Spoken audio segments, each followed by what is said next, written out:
We're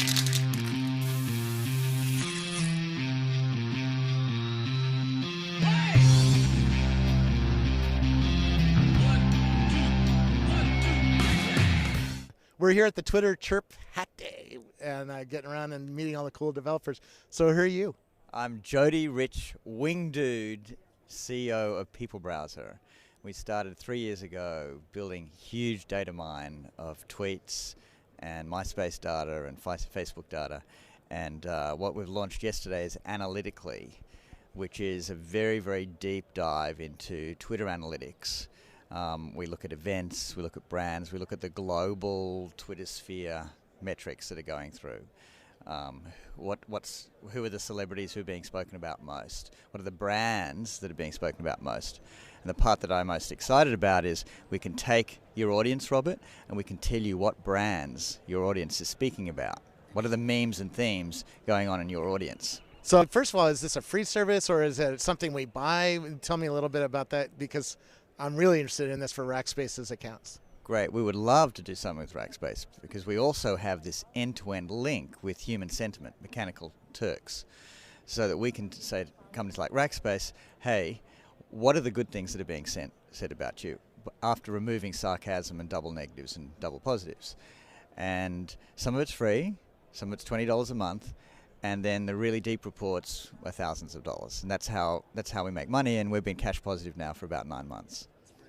I just got an email from you with some of the data that you're reporting even about me, and it's really cool, beautiful charts and graphs and all sorts of data that just goes on and on. I just kept scrolling and finding more stuff. Tell me a little bit about what you're reporting. Like if Rackspace hired you, what would you email to my boss every morning, so that he would be able to tell whether I'm doing a good job or not? Oh, you're definitely doing a fantastic job. Mentions, retweets, positive, negative, geo-sorted, who's engaged in your audience.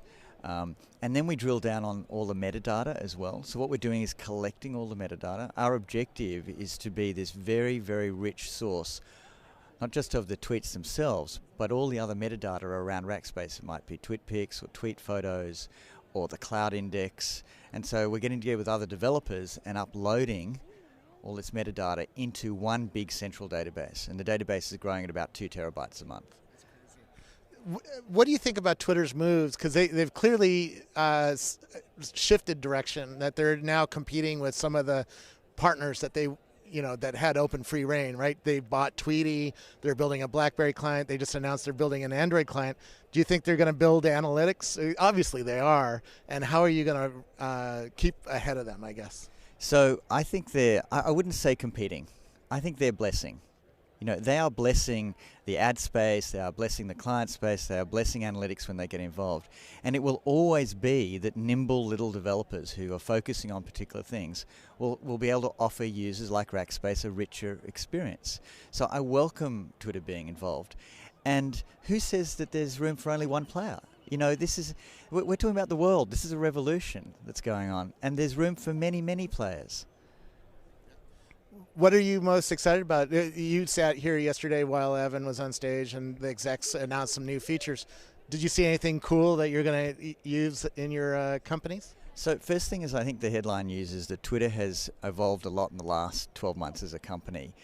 This has been an incredibly authentic conference. It's been very open. I've never been to a conference where they have put their board on stage for people to ask questions of. I mean, what a wonderful thing to do, and what a wonderful thing to have those VCs hearing what the real users and developers are thinking. What a wonderful thing for their management team then to be on later on. That was huge. This has been one of the most authentic and open conferences that I've ever been to. Then from an announcement point of view, the fact that they're announcing annotation is huge. And the life of a tweet up until today has been very, very short. But with annotations and what we're offering with our data mine, the life of a tweet now is going to be way extended. I can now say to you, Robert, okay, you were interested in the Obama election in 2008. Let's go back and have a good look at that data again. Let's look at the metadata around it and the annotations. And this whole thing is now going to persist from being a stream to being a cloud. And that's what excited me too. I've talked with Nick Halstead about it, and that seems to be what really resonated. To use a Twitter word, which they're using with the public tweets now that promote a tweet, their advertising model, which they say isn't advertising, but they say we're going to measure how tweets are resonating with audiences. Completely. What do you think about that? Because you're studying resonance before Twitter was, right? Well, you see, the stream has been this sort of instant thing. And now if we can associate contextual data, like when you start typing your tweet, if I can tell you about the things that you're typing about before you even post the tweet, by doing real-time searches on the words that you're typing as they come up, then that is going to mean that your tweets are much richer and the tweet will persist much longer.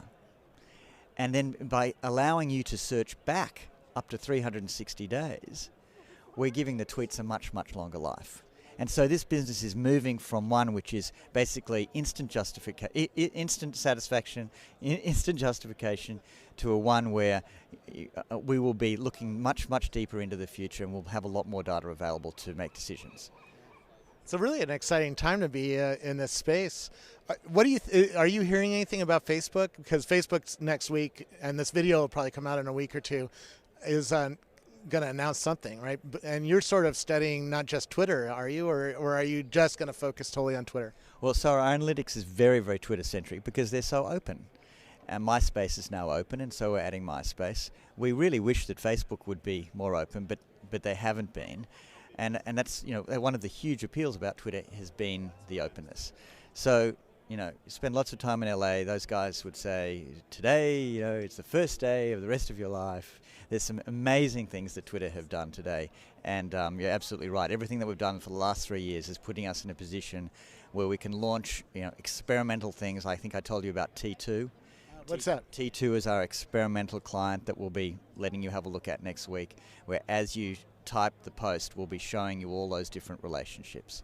Very cool. Thanks, Rob. I can't wait to see that. Where do I find you? And thanks for coming on my show. You find me at Wingdude or jodyrich@gmail.com. Very cool. And we find Peoplebrowsr at peoplebrowsr.com or analytically. Analytic.ly. Exactly. Very cool. Thanks, man. Nice to see you. Thanks, man.